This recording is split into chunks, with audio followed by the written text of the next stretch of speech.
votre magasin Micromania Aix-les-Milles et Pertu TV vous présente l'émission Gamers.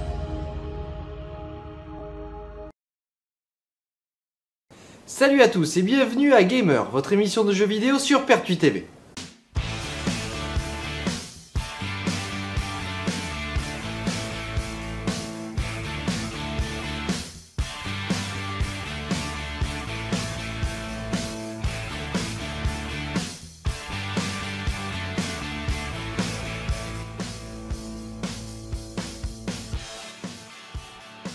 Alors, à l'occasion des fêtes de fin d'année 2013, on va faire une émission un tout petit peu spéciale, puisqu'on va voir d'abord le test, et ensuite on verra un palmarès des meilleurs jeux qui sont sortis sur PlayStation 3, Xbox 360 et sur Wii U. Et à la fin de l'émission, on verra un petit peu les jeux qui vont sortir sur la PlayStation 4, la Xbox One et sur Wii U. Voilà, donc je vous laisse tout de suite regarder le test avec Beyond Two Souls, un des plus beaux jeux de cette année. Ok, donc pour ce test de l'épisode spécial fin d'année 2013, on va tester l'un des plus beaux jeux qui sont sortis sur la console PS3. Et c'est Beyond Two Souls. Donc, c'est un jeu vidéo qui a été édité par les studios Quantic Dream, à qui on devait Heavy Rain notamment, en 2010. Et on va tout de suite commencer ce test. Alors j'ai fini le jeu. J'ai fini le jeu, qui est un jeu très très beau, et on va tout de suite commencer par une partie assez intéressante, puisqu'elle va nous permettre, ça va nous permettre de voir un petit peu exactement à quoi ressemble un petit peu le jeu. En fait, voilà, je vous la fais courte.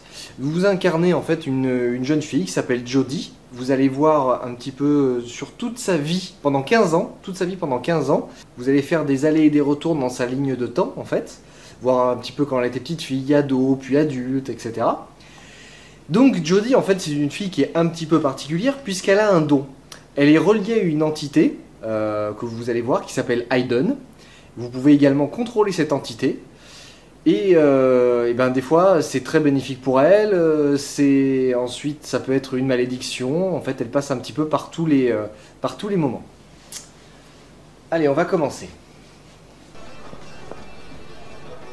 Donc là, vous voyez un petit peu comme dans Heavy Rain, on peut choisir un petit peu ce que la personne pense.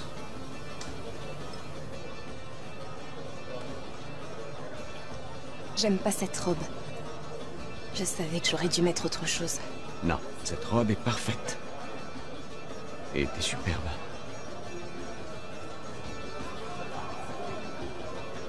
Qu'est-ce que je fais si jamais ça tourne mal? Tu ne pourras rien faire du tout. C'est bien ce que je pensais. Je voulais vérifier. Mais le plus important, sois naturel. Si quelqu'un te parle, contente-toi de sourire. Tu veux que je sois naturelle ou tu préfères que je sois souriante? Je savais pas que t'avais de l'humour. Seulement quand je suis morte de trouille. Ryan, je suis ravi que vous soyez là. C'est toujours un plaisir, cher Ahmad. J'aimerais vous présenter mon assistante, Elisabeth. Je ne savais pas que la diplomatie américaine avait en sa possession des armes de séduction nazies. Le plaisir est pour moi, Elisabeth. Messieurs, je vous rends votre... Alors, je ne sais pas si vous voyez un petit peu le visage de Jodie. Alors, c'est hyper bien modélisé. Il me déteste. Il devait imaginer ma tête au bout d'une pique. Alors je vous invite à regarder vraiment l'expression des personnages, vraiment le visage, parce que je vais vous expliquer un tout petit peu en fait comment le jeu a été fait après. Donc regardez un peu bien ça pendant qu'on fait un petit peu ce test, et je reviendrai à la fin sur la mécanique du jeu et sur le making of un petit peu.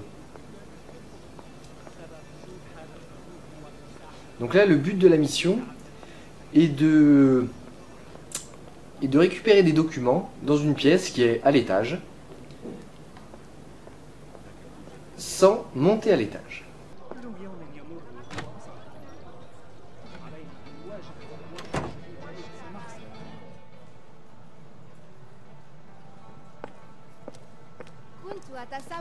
Alors vous voyez qu'un petit peu comme dans Heavy Rain, on a des interactions possibles avec l'environnement, que ce soit par les touches, ou alors par le joystick droit.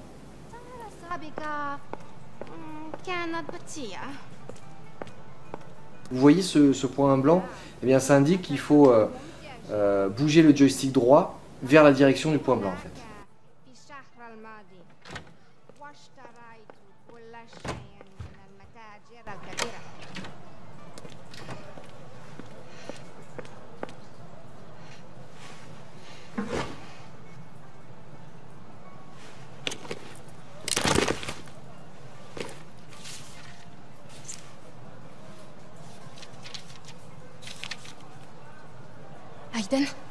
Aiden, est-ce que t'es prêt? Alors voilà. Là, on voit l'entité donc qui s'appelle Aiden.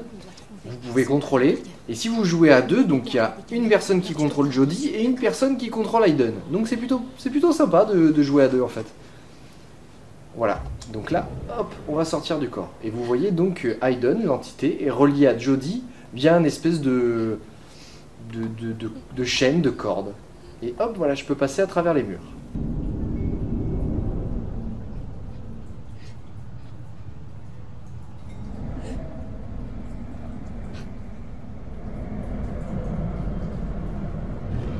Vite, Aiden.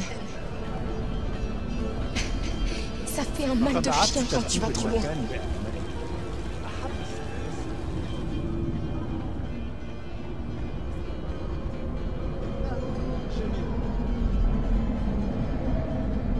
Donc c'est un des premiers niveaux où on apprend vraiment à contrôler Aiden. Donc c'est pour ça que là vous voyez un petit peu les manettes. Donc là vous voyez par exemple je dois aller chercher le document derrière ce tableau. Donc voilà comment on peut interagir avec Aiden. Il y a plusieurs formes. Donc là vous avez une espèce de boule blanche qui vous indique que vous pouvez interagir avec cet élément de décor.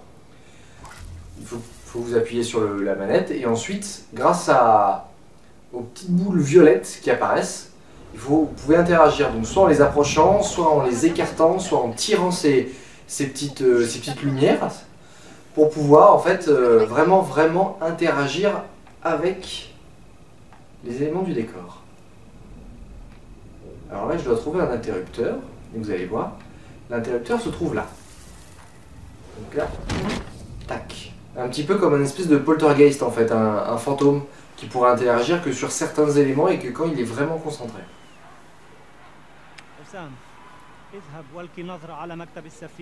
Alors là, le garde a repéré qu'il y avait quelque chose qui avait bougé dans le bureau, du coup il l'appelle.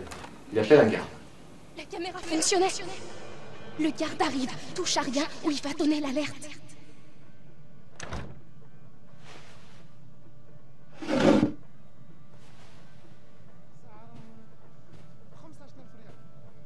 أنا في المكتب كل شيء في مكانه.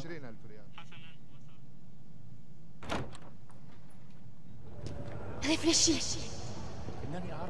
Il doit y avoir un autre moyen. Alors là, je dois arriver à distraire les gardes. Donc on va essayer d'aller dans la... Hop, ici dans la salle de contrôle. C'est le bon endroit. Aiden, fais ton boulot, ok?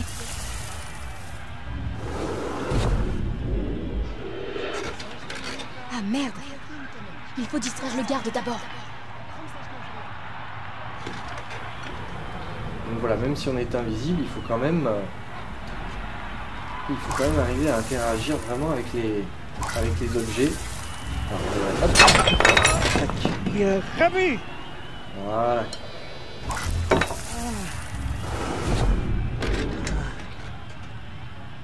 Bien. Personne ne pourra plus surveiller le bureau principal. On devrait être tranquille.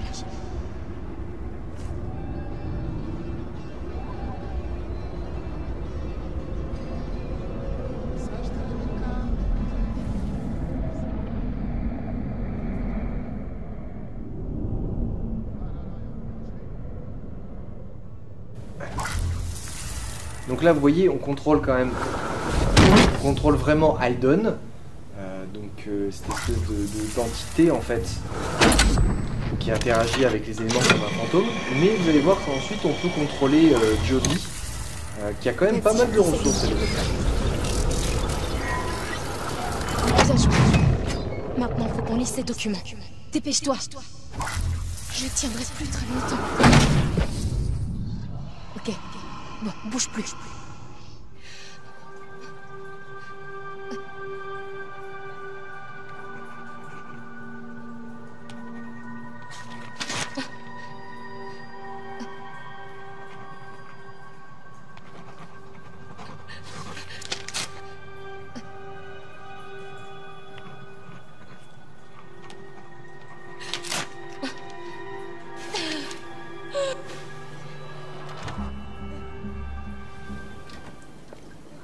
Donc vous voyez, on peut interagir avec énormément d'éléments du décor.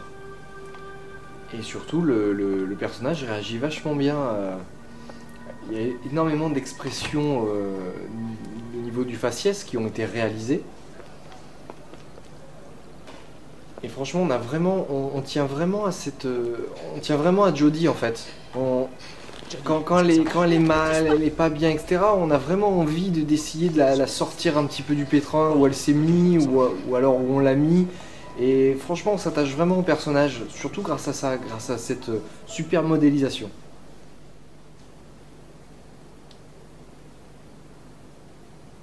Donc voilà un petit peu donc, la mission sur... ça s'appelle l'ambassade. Donc, ce que je vous ai pas dit un petit peu dans le synopsis, donc vous avez incarné Jodie. Ça je vous l'ai dit, qu'il y a une entité, reliée à une entité.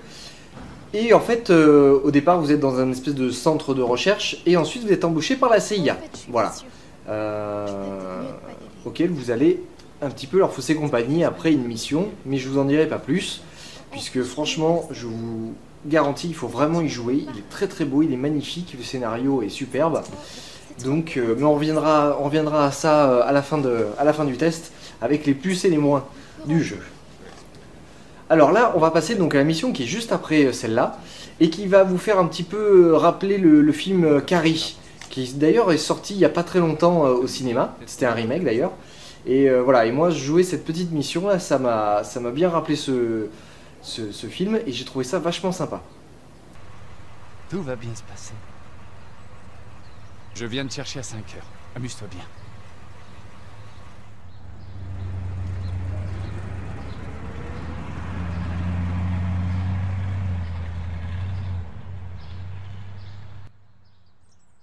Alors là, vous l'avez vu dans la voiture, c'est Willem Dafoe. Je sais pas si je prononce vraiment bien son nom, hein. Voilà, je sais pas très bien je sais pas très bien comment on le dit, mais ça a été, donc c'est l'acteur qui a été utilisé pour la modélisation de ce personnage-là. Et le personnage de Jodie a été modélisé sur l'actrice Ellen Page, que vous voyez juste là. Voilà, donc ils n'ont pas choisi quand même les moins bons acteurs et surtout les moins moches. Enfin, je parle surtout pour Ellen Page, hein, évidemment. Willem Dafoe, j'adore, il est très très bon comme acteur. Hein.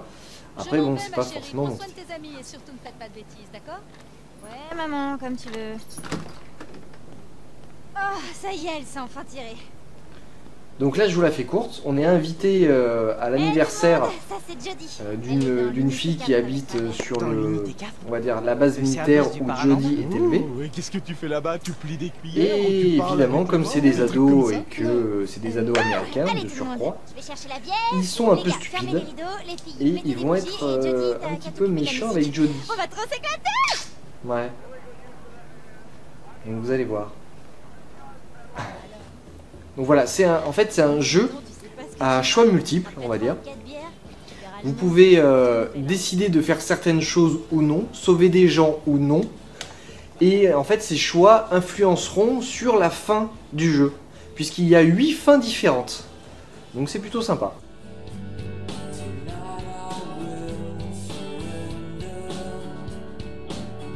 Voilà, on a des beaux moments comme ça aussi dans ce jeu. Des moments cool, reposants, mais finalement qui sont assez agréables. Tu sais, je parie qu'on te le dit tout le temps, mais t'es super mignonne, Jodie.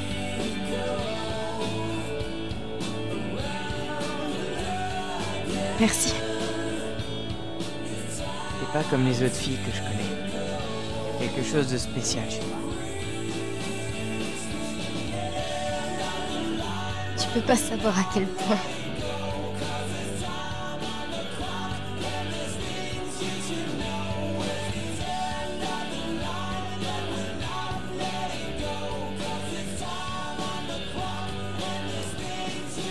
On va se laisser un petit peu flotter. C'est les fêtes de fin d'année. Allez. Je suis gentil avec elle parce que vous allez voir après, elle va avoir une mission assez difficile, donc on va être plutôt sympa avec Jodie pour l'instant. On va lui laisser avoir son petit moment de bonheur.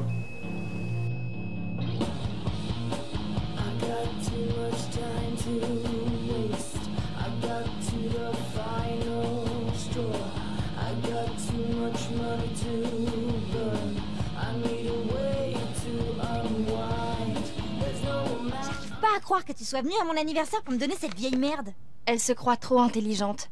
Mais c'est juste un rat de laboratoire. Exactement, un sale rat de laboratoire. Ouais. En plus, elle m'a suivi comme un petit chien toute la soirée. Elle attendait que ça. Oh, alors c'est une salope aussi. J'avais pas envie de l'inviter, moi, c'est ma mère qui m'a forcé. Ouais, c'est une salope. En plus d'être une sorcière. On devrait peut-être la punir pour ça. Et qu'est-ce qu'on fait aux sorcières? On les brûle. Chopez-la.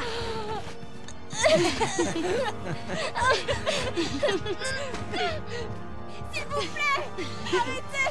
Oh, maîtresse des ténèbres obscures, montre-nous tes super pouvoirs.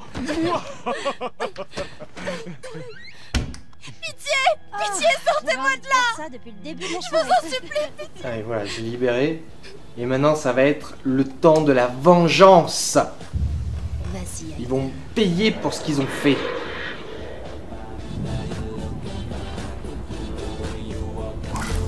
Ah, vous avez été vilain avec Jodie. Bravo, c'est super drôle, Steven. Eh, mais tu plaisantes, c'était pas moi. Je vous jure que j'y suis pour rien. Ça suffit, c'est trop dingue, je me barre d'ici. Me laisse pas toute seule. Attendez-moi.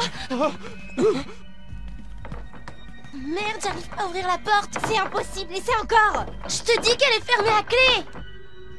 Eh, pas de panique, Oh restez non. calme, ok? Vous essayez de sortir, mais vous n'y arriverez point. Les Parce fenêtres, que on a vous avez essayé fait les du fenêtres. mal à Jodie, du coup vous allez souffrir. Voilà. Quoi c'est? Mais si c'est pour déconner. Tiens, une chaise dans le dos.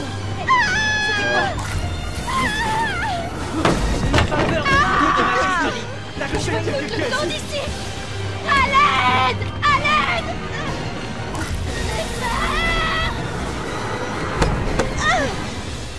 Qui a fait ça? Je vais sortir. Aidez-moi. C'est un cauchemar. Il faut que je me réveille. Il faut que je me réveille. À l'aide. À l'aide. C'est ça, merde! Attention, qu'est-ce qui se passe, bordel? À l'aide. Aidez-moi. À l'aide! Faut qu'on dégage d'ici! Arrête maintenant. Je crois qu'ils ont compris le message. Allez, viens, il est temps de s'en aller.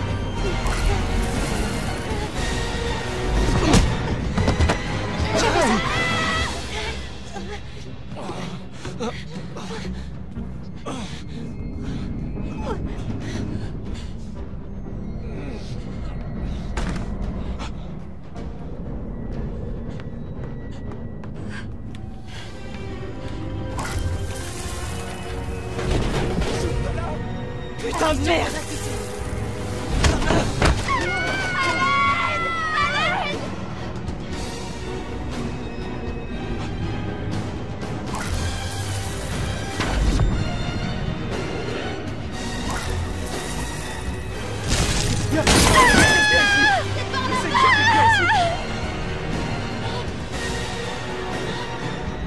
Alton, j'ai dit ça suffit. Reviens, il faut qu'on s'en aille. À l'aide. Aidez-moi.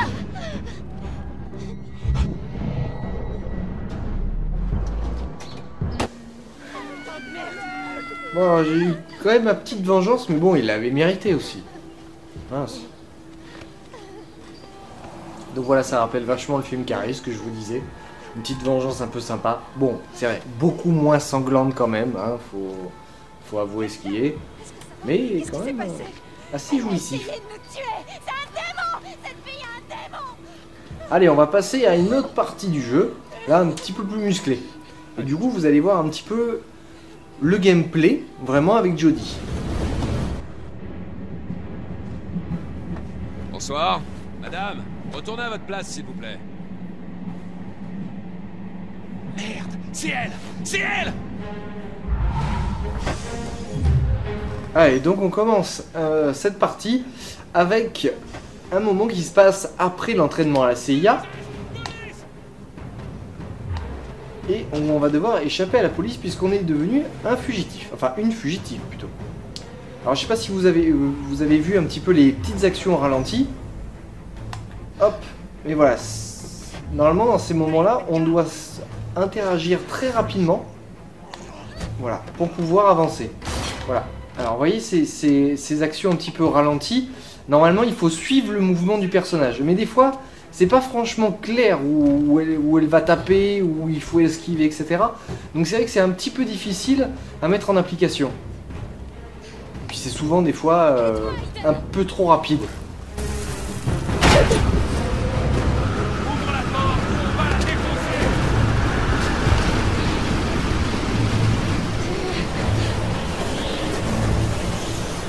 Vous allez voir qu'elle a de la ressource. Et appréciez vraiment les images parce que franchement elles sont magnifiques.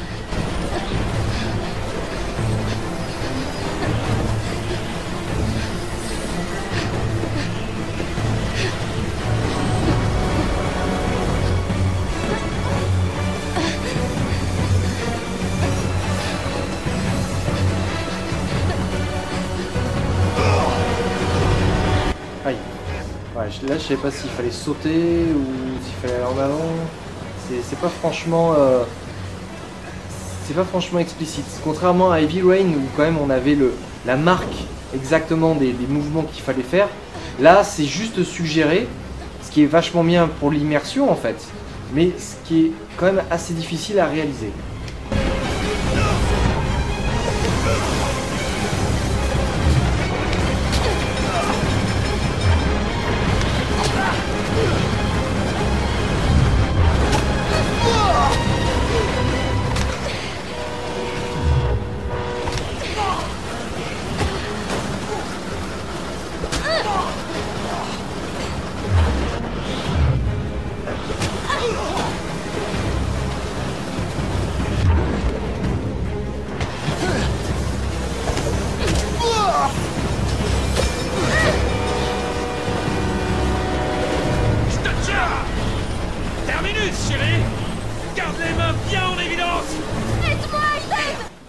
Et là, oui, on va essayer de la protéger au maximum grâce à Aiden, qui crée un espèce de champ de force en fait autour d'elle, pour lui permettre de ne pas être blessée et de pouvoir affronter des ennemis plus rapidement. Généralement, ce genre d'action, on ne les voit que dans les cinématiques. Voilà, après, ça ne sert pas franchement pendant le jeu, puisqu'en fait, il faut que Jodie soit concentrée pour faire appel à Aiden. Donc, dans les phases d'action, en fait, on ne peut pas faire appel vraiment à cette entité. Donc voilà un petit peu à quoi ressemble Beyond Two Souls. Moi je trouve que c'est un jeu magnifique. Franchement, ça a été fait par donc Quantic Dream, je vous l'ai dit tout à l'heure, qui est à l'origine de Heavy Rain, qui était sorti en 2010. Ce jeu était déjà un ovni à l'époque, et là ils ont réitéré donc avec ce jeu, où on retrouve donc Ellen Page et William Dafoe entre autres, hein, qui sont on va dire les deux grosses stars qui sont prêtés au jeu de la capture d'écran.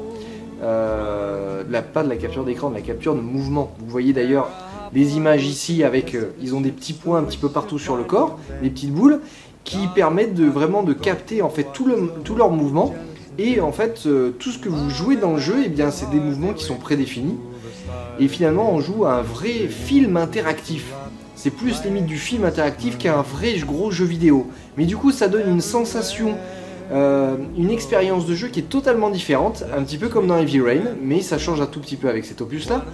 Et franchement c'est quand même assez jouissif à jouer, puisqu'on a des moments d'action, vraiment d'action pure et de science-fiction aussi, mais également des moments un petit peu plus calmes, un petit peu plus, on va dire, pas dans la vie de tous les jours, mais un petit peu plus courante, où là on a vu par exemple le goûter d'anniversaire, mais on va à un moment donné contrôler Jodie qui prépare un repas un petit peu romantique, donc elle doit nettoyer un petit peu vite fait sa maison, savoir quelle robe elle doit mettre, savoir quelle recette elle veut choisir, etc. Donc c'est pas des moments qui sont très très longs dans le jeu, mais du coup ça permet un petit peu de se poser et de simplement regarder les graphismes et d'apprécier ce qu'on nous permet de jouer. Voilà, donc on va tout de suite passer maintenant au moins et au plus, et je vais tout de suite commencer par les moins. Et oui, parce qu'il y a quand même un petit peu des défauts dans ce jeu, et le plus gros défaut quand même, c'est la maniabilité de Jodie. Encore, le personnage, enfin l'entité d'Aiden est quand même assez facile à contrôler, puisqu'il n'y a pas beaucoup de mouvements, mais Jodie quand même, c'est assez dur. On dirait quand même des fois un bout de bois, et on a du mal à contrôler dans les décors qui sont même parfois ouverts. Il y a une mission où je suis resté bloqué à un endroit entre une table et un mur, et elle ne pouvait plus du tout passer. Voilà, j'ai dû coller le personnage contre le mur afin de pouvoir essayer de ripper contre le décor afin de pouvoir avancer tout simplement dans l'histoire. Donc voilà, ça c'est un petit peu c'est problématique, et ce qui est dommage aussi, c'est qu'on ne peut pas influencer sur la démarche du personnage. On peut pas par exemple l'obliger à courir ou à trottiner ou simplement à marcher. C'est vraiment c'est le jeu qui contrôle tout ça, et donc en fait on subit un petit peu les déplacements des personnages. Donc ça franchement c'est dans les moins. C'est dans les moins. Ensuite, vous l'avez vu un petit peu avec les ralentis, donc on doit suivre le mouvement de Jodie, et des fois on ne sait pas trop dans quelle direction appuyer sur le joystick. Donc on appuie des fois dans tous les sens en espérant que ça marche. Donc voilà, donc c'est un peu sur quelle touche je dois appuyer. Donc voilà, ça c'est vrai que c'est pas... Je pense qu'ils peuvent encore améliorer le concept, qui est déjà bien, hein, mais voilà, ça peut être amélioré. Il l'avait fait un petit peu dans Heavy Rain, où en fait on voit carrément les directions, on voit les directions en fait, les flèches, dans quelle direction on doit mettre le joystick. Là ils l'ont pas fait, je pense pour une question d'esthétique, une question de fluidité, mais du coup, voilà, on sait pas vraiment comment utiliser cette fonction. Et oui, et le troisième point, c'est peut-être la bande son. Voilà, je l'ai pas trouvé exceptionnel. Alors je le compare un petit peu à Heavy Rain, hein, ce jeu, mais du coup il n'y a pas franchement de gros opposants, de grosses comparaisons à faire sur les autres jeux. Donc voilà, la bande son est moins bien, je l'ai même pas dans la tête, elle m'est pas restée, donc voilà, un petit peu dans les points négatifs. Donc maintenant on va faire les points positifs. Et le premier point positif, c'est les graphismes avec la modélisation des personnages. Franchement, il y a un travail énorme qui a été fait à ce sujet-là. On sent vraiment que les mecs ont bossé. Et franchement, il n'y a que du positif à dire là-dessus. Voilà. Franchement, Et puis, on peut remercier également Ellen Page et William Dafoe de s'être prêtés au jeu. Parce que, à part pour des voix off, je crois qu'aucun grand acteur comme ça n'a fait ce genre de choses. Donc, franchement, c'est un gros coup de chapeau à leur donner. Ensuite, il y a le scénario qui est original. Mais certains pourront dire que la fin est peut-être un tout petit peu bateau, mais il faut penser quand même qu'il y a près de 8 fins possibles. Donc vous avez quand même l'embarras du choix, vous pouvez recommencer le jeu de multiples façons, et bien avoir des finalités un petit peu différentes. Même si il y a quand même un tronc commun assez fin, mais il y a quand même certaines divergences, certaines similitudes. Donc vous pouvez refaire ce jeu à loisir. Surtout vous pouvez jouer à deux. Un qui contrôle Jodie et un qui contrôle Aiden. Donc c'est une raison de plus pour pouvoir revivre l'histoire du début. Ensuite, ce que je vous ai dit un tout petit peu plus tôt, c'est un film. C'est un film interactif, vraiment. Il y a déjà eu des précédents hein, en termes de jeu, mais là quand même on atteint quelque chose de magnifique, de limite parfait.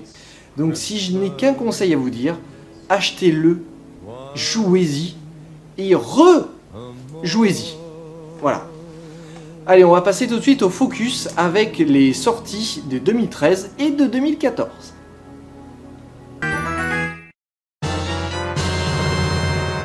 Dans cette seconde partie de l'émission, donc, on va parler des meilleurs jeux qui sont sortis sur les consoles de salon cette année. Et on va commencer tout de suite par la PlayStation 3. On commence tout de suite ce palmarès 2013 sur la PlayStation 3 avec The Last of Us, qui est l'un des meilleurs jeux de cette console. Et si vous n'y avez pas encore joué, eh bien je vous le conseille fortement.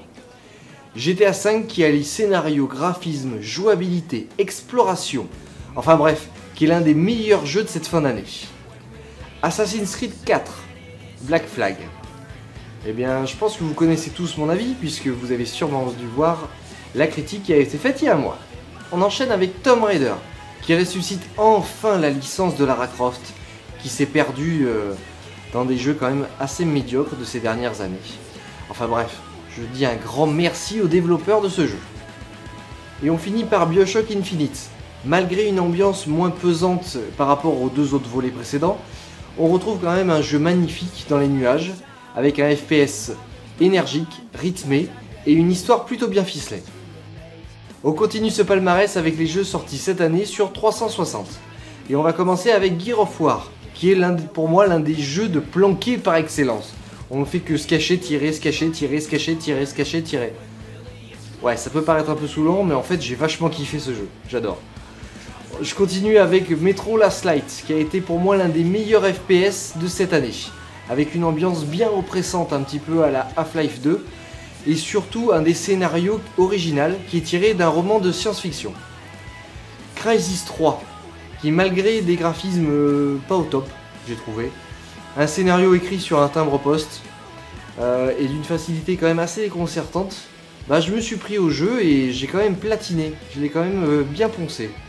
Et je conclus par Deadpool, et j'ai que 3 choses à dire sur ce jeu. Pour les fans, c'est fun, ouais, et refun derrière. Allez, j'enchaîne avec le palmarès sur Wii U. Et on finit ce palmarès avec la Wii U. Et donc qui est sorti sur cette console Super Mario World 3D. Du bon Mario comme on les aime. Et qui mélange donc les tout premiers épisodes de la franchise et les nouvelles technologies. Donc je n'ai qu'une chose à dire. Allez vas-y, ramène ta manette, on se fait une partie. Allez, j'enchaîne avec Zelda The Wind Walker. Donc je vous en ai déjà parlé lors de la première émission de Gamers. Donc je dirais oui, c'est un bon jeu. Mais j'attends quand même le vrai bon Zelda. Parce que j'adore couper de l'herbe comme ça avec ma petite épée. Rayman Legend. Et ça c'est du vrai bon gros jeu de plateforme. Je vous en ai parlé il y a quelques épisodes. C'est franchement le jeu à acheter. Si vous voulez vous amuser entre amis, avec des graphismes de fou. Le scénario, bon on s'en fout, ça c'est pas important. Mais c'est que du bon. Alors allez-y, courez dans votre magasin et achetez-le. Et on termine ce palmarès Wii U avec Pikmin 3 et Wii Party U. Donc pour Pikmin 3, c'est quand même un renouveau de la licence après un dernier épisode sur GameCube, donc ça date un tout petit peu quand même. Il y a une réalisation qui est très soignée, mais ça manque un petit peu de gameplay qui est lié à la tablette. Voilà. Et pour Wii Party U, eh ben, c'est un très bon jeu qui est classique, mais pour passer des très bonnes soirées entre amis. Voilà. Et on va maintenant passer au... Ouais, je sais. Vous vous dites certainement pourquoi il n'a pas parlé de FIFA 14, de GT6 et tous ces gros jeux là de voitures, de foot, de combat, etc. Eh bien je vous dirai tout simplement que c'est pas franchement ma cam en termes de jeu. On les testera évidemment dans les prochaines émissions, parce que j'essaye de tester un tout petit peu toutes les sortes qui existent sur les consoles. Donc c'est pour ça qu'elles sont pas dans mon top. C'est vraiment mon top des jeux que j'ai préférés durant cette année. Mais ne vous inquiétez pas, donc on y reviendra un petit peu plus tard dans les autres épisodes. Allez, on passe tout de suite aux nouveaux jeux qui vont sortir donc sur PlayStation 3, sur Xbox One durant l'année 2014.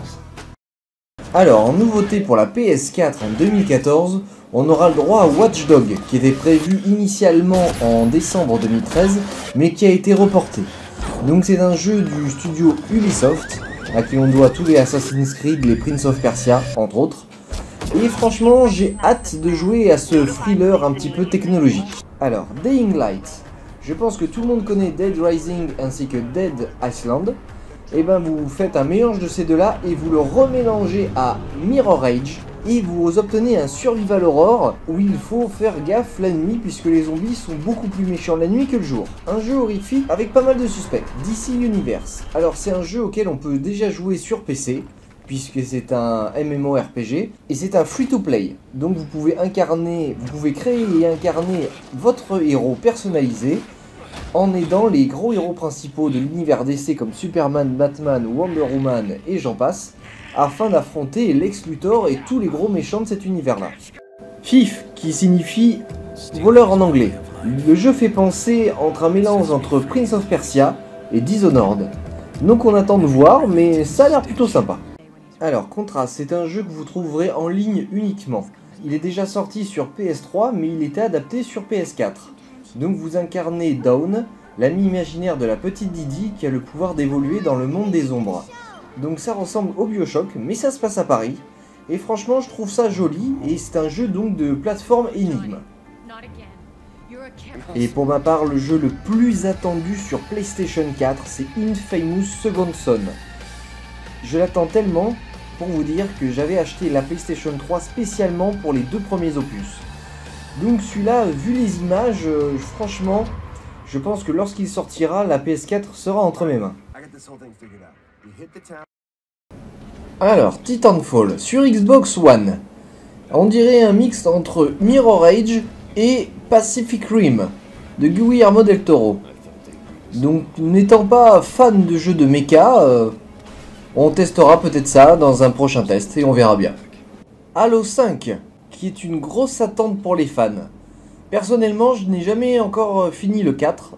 J'ai trouvé la difficulté quand même assez impressionnante. Et on verra pour ce prochain jeu un petit peu s'il nous donne du fil à retordre. En tout cas, les graphismes ont l'air déjà très beaux. The Witcher 3 Will Hunt, un petit peu à la manière de Skyrim. On passe là d'une progression linéaire à un monde ouvert. Étant fan de l'Heroic Fantasy, je pense que je vais m'y atteler lorsqu'il sortira. Metal Gear Solid 5 Ground Zero. Un jeu que tous les fans de la saga attendent. Donc je vous laisse un petit peu admirer les graphismes superbes. Et ensuite on passe aux sorties Wii U.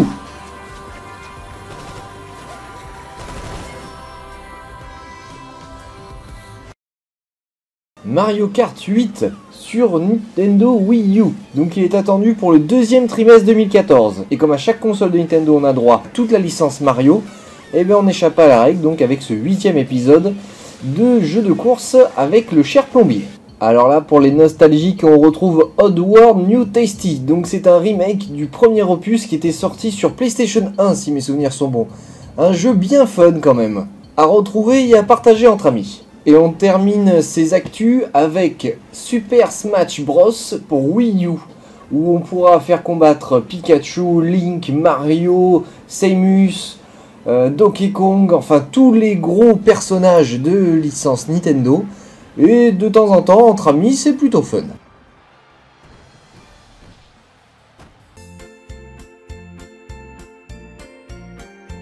Ok, on se retrouve donc en cette fin d'émission et j'espère que le test ainsi que le focus un petit peu sur les sorties de l'année 2013 et sur les sorties de l'année 2014 vous ont plu. Et je pense que vous savez quoi acheter pour mettre sous le petit sapin pour vos chers bambins, vos maris, vos femmes, enfin sur à peu près tout le monde qui aime jouer aux jeux vidéo. Voilà, je vous souhaite de très bonnes fêtes de fin d'année et on se retrouve en 2014 pour de nouveaux épisodes de Gamers. Allez, et soudez bien vos consoles. À la prochaine.